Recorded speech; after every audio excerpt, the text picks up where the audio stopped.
Hello friends, कैसे हैं आप सभी। आशा करता हूँ आप सभी ठीक होंगे, अच्छे होंगे। मेरा नाम है सुधीर और आज हम पढ़ेंगे अपना पहला क्वेश्चन हिंदी का, हिंदी ओलंपियाड का। तो पहला जो क्वेश्चन है, पहला क्वेश्चन क्या है।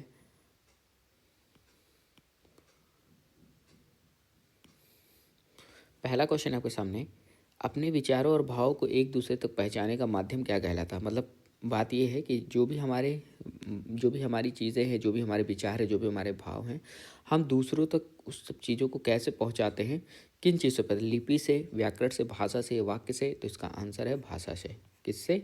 भाषा से। फिर है क्वेश्चन नंबर 2। देखिए यहाँ पे लिपि भी दिया है। तो लिपि क्या है? किसी भी भाषा को लिखने का ढंग, किसी भी भाषा को लिखने का ढंग क्या कहलाता है? लिपि कहलाता है। और व्याकरण में हम क्या करते हैं कि लिखने के संबंधी किस तरीके से भाषा को लिखा जाता है, वो सारी जानकारी हम कहाँ पे पढ़ते हैं? व्याकरण में पढ़ते हैं। शब्दों के मेल से जो भी चीज़ें बनती हैं उन्हें हम क्या कहते हैं? वाक्य कहते हैं। शब्दों के योग से वाक्य बनते हैं। दूसरा नंबर क्वेश्चन, भाषा में ध्वनियों को लिखने के लिए जिन संकेतों का प्रयोग किया जाता है वह है।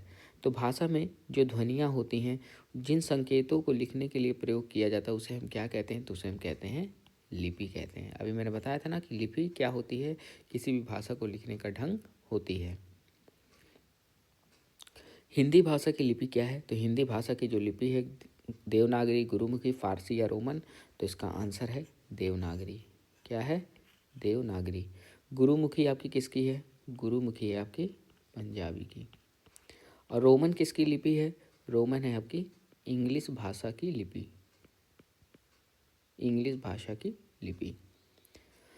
भारत देश की मान्यता प्राप्त भाषाओं में सम्मिलित है। तो देखिए भारत में जो भाषाएं हैं वो कौन सी भाषा भारत देश में मान्यता उसको मिली हुई है? तो वह इंग्लिश, फ्रेंच कोई नहीं। तो इसका आंसर है नेपाली। और नेपाली कहाँ की भाषा है? नेपाल की। कहाँ की है? नेपाल की। और नेपाल की राजधानी क्या है? काठमांडू।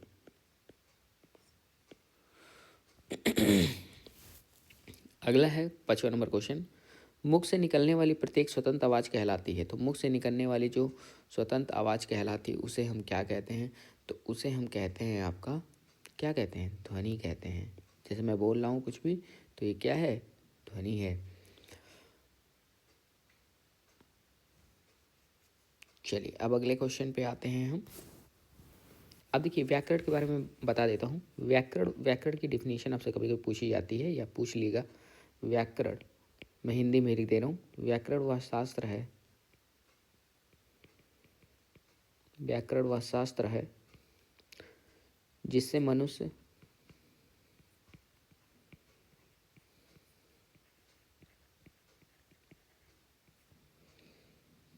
भाषा को बोलने, लिखने, पढ़ने और समझने का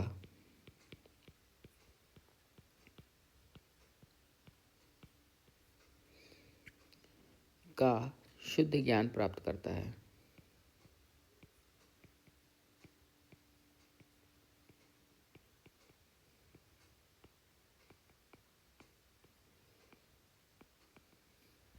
समझ में आ गया?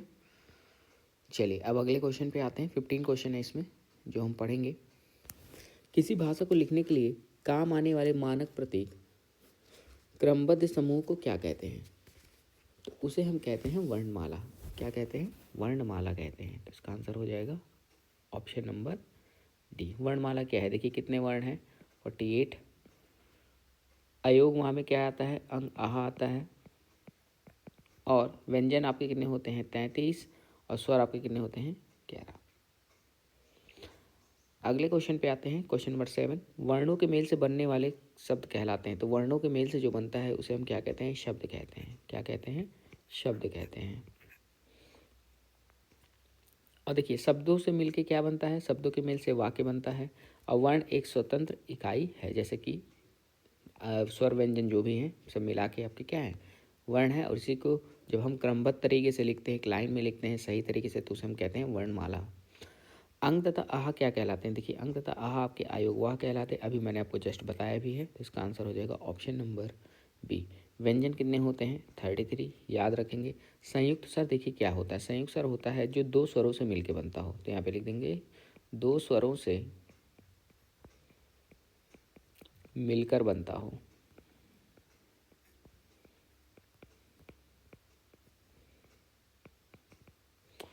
तो इसमें क्या क्या हो जाएगा? संयुक्त स्वर में आपके कितने हैं? 5। कौन कौन? ए, ऐ, ओ, औ और री। संयुक्त व्यंजन में भी 4 होते हैं आपके, जो दो व्यंजन से मिलकर बनते हैं। देखिए संयुक्त स्वर में दो स्वर मिलकर बनते हैं और संयुक्त व्यंजन में दो व्यंजन मिलकर बनते हैं। तो कौन कौन से हैं वो? छ, त्रा, ज्ञा और श्रा। क्वेश्चन नंबर 9, जिन वर्णों को बोलते समय किसी दूसरे वर्ण की सहायता ना लेनी पड़े उन्हें क्या कहते हैं? देखिए अगर आप ये ना शब्द नहीं पढ़ेंगे तो आप स्वर पे टिक लगा सकते हो और आपका गलत हो जाएगा। ठीक है, ना लेनी पड़े तो उसे हम कहते हैं स्वर। अगर ये क्वेश्चन में ना लिखा होता, जैसे कि इसमें लिखा है जिन वर्णों को बोलते हैं किसी दूसरे वर्ण की सहायता लेनी पड़े उन्हें क्या, तो हम लगाएंगे किस पे? व्यंजन पे। ठीक है, चलिए अगले क्वेश्चन पे आते हैं। क्वेश्चन नंबर 10, किसी स्वर के उच्चारण में ह्रस्व स्वर से तिगुना समय लगे, जो ह्रस्व स्वर है उससे 3 गुना ज़्यादा समय लगता है, तो वो स्वर क्या कहलाते हैं? तो वो कहलाते हैं प्लुत स्वर। क्या कहलाते हैं? प्लुत स्वर। जैसे ओम, ओम बोलने में हमें वक्त लगेगा 3 गुना ज़्यादा। ह्रस्व स्वर में जैसे क्या है, ह्रस्व स्वर में क्या क्या आते हैं? 4, आ, ई, उ, री। फिर दीर्घ स्वर में आपके क्या क्या आते हैं? आ, ई, उ, ए, ओ और औ। ये सब किस में आते हैं? दीर्घ स्वर में। संयुक्त स्वर के बारे में मैंने आपको बताया, ए, ओ, औ, री। तो आपके किस में आते हैं वो? संयुक्त में। संयुक्त में क्या क्या आते हैं? देखिए ये 4 हो गए और एक आपका क्या हो गया? री। तो ये क्या हो जाएंगे? संयुक्त स्वर में। बाकी ये सब दीर्घ में आते हैं। ठीक है, ह्रस्व स्वर को बोलने में सबसे कम समय लगता है, उससे ज़्यादा समय दीर्घ में लगता है, सबसे ज़्यादा समय प्लुत स्वर को बोलने में लगता है। अगला आपके सामने है, वर्णों के मेल से बनी अर्थवान रचना को क्या कहते हैं? हाँ बताइए, वर्णों के मेल से बनी अर्थवान रचना को क्या कहते हैं? तो उसे हम कहते हैं दोस्त, क्या बोलते हैं? उसे हम बोलते हैं शब्द। मैंने क्या बताया था? वर्णों के मेल से क्या बनते हैं? शब्द बनते हैं। अब हम यहाँ पे आते हैं, अर्थ के आधार पे शब्दों के भेद। तो अर्थ के आधार पे देखिए, अभी मैं आपको सब बताता हूँ अर्थ के आधार पे क्या क्या चीज़ें हैं। अर्थ के आधार पे शब्दों के भेद हैं आपके सार्थक और निरर्थक। क्या है? सार्थक और निरर्थक शब्द। संस्कृत भाषा के शब्द जब ज्यों के त्यों हिंदी में प्रयोग किए जाते हैं तो कहलाते हैं। जो संस्कृत भाषा है उसके जो शब्द हैं वो हिंदी में डायरेक्ट जब प्रयोग किए जाते हैं तो उन्हें हम क्या कहते हैं? तो उन्हें हम कहते हैं तत्सम। क्या कहते हैं?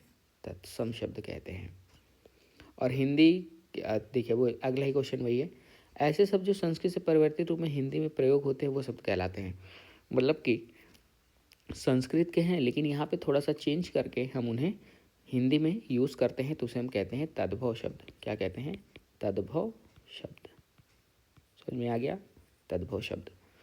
फिर है आज का लास्ट क्वेश्चन, शब्दों के मेल से बने शब्द जिनका प्रत्येक खंड सार्थक हो वह कहलाते हैं। तो शब्दों के मेल से बने जो शब्द जिनका प्रत्येक खंड सार्थक होता है उसे हम क्या कहते हैं? तो उसे हम कहते हैं दोस्त यौगिक शब्द। क्या कहते हैं? यौगिक शब्द। ठीक है ना, क्योंकि शब्दों के मेल से बनते हैं, दो शब्दों से मिलके बनते हैं। जैसे कि आपका हो गया पाठ धनशाला, तो क्या बनेगा? पाठशाला। क्या बनेगा? पाठशाला। चलिए ये तो हो गया। अब मैं कुछ चीज़ें आपको बताता हूँ। देखिए उत्पत्ति के आधार पे क्या क्या चीज़ें होती हैं, किस तरीके के शब्द होते हैं उत्पत्ति के आधार पे।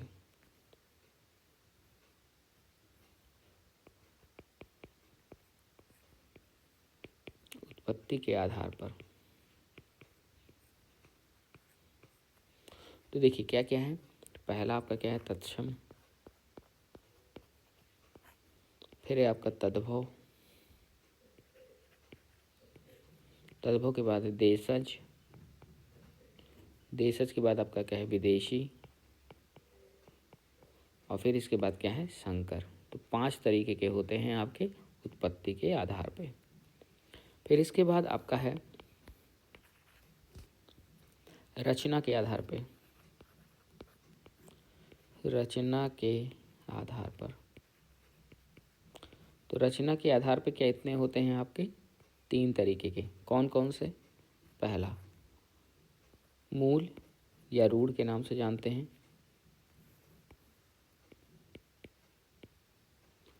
दूसरा यौगिक शब्द।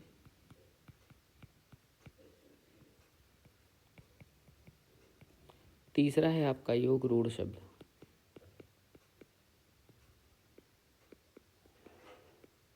फिर इसके बाद आपके सामने है अर्थ के आधार पे। अर्थ के आधार पर, तो अर्थ के आधार पे क्या क्या है? पहला एकार्थी, एकार्थी शब्द, अनेकार्थी शब्द,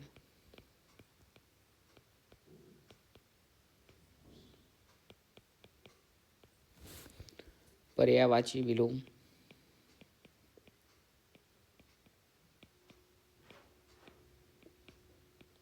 विलोम मतलब वही अपोजिट शब्द, विलोम हो गया।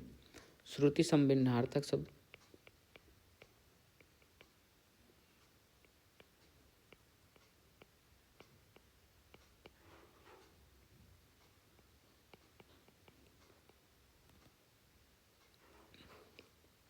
और फिर आपका आता है प्रयोग के आधार पर शब्द भेद।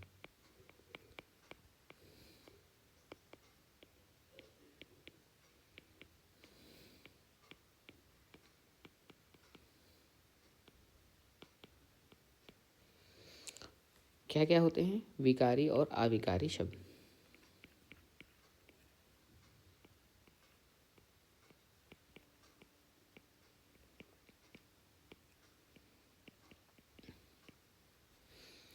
तो फ्रेंड्स यहाँ पे वीडियो ख़त्म होता है। और देखिए अभी इस चैनल पे 20 सब्सक्राइबर्स हैं, तो आपसे रिक्वेस्ट है कि चैनल को सब्सक्राइब करिए, चैनल पे वीडियोस जो हैं लाइक करिए और शेयर करिए, थोड़ा जल्दी से चीज़ें हो जाएं। और साथ ही साथ देखिए अभी तो थोड़ा हार्ड टाइम चल रहा है, ठीक है।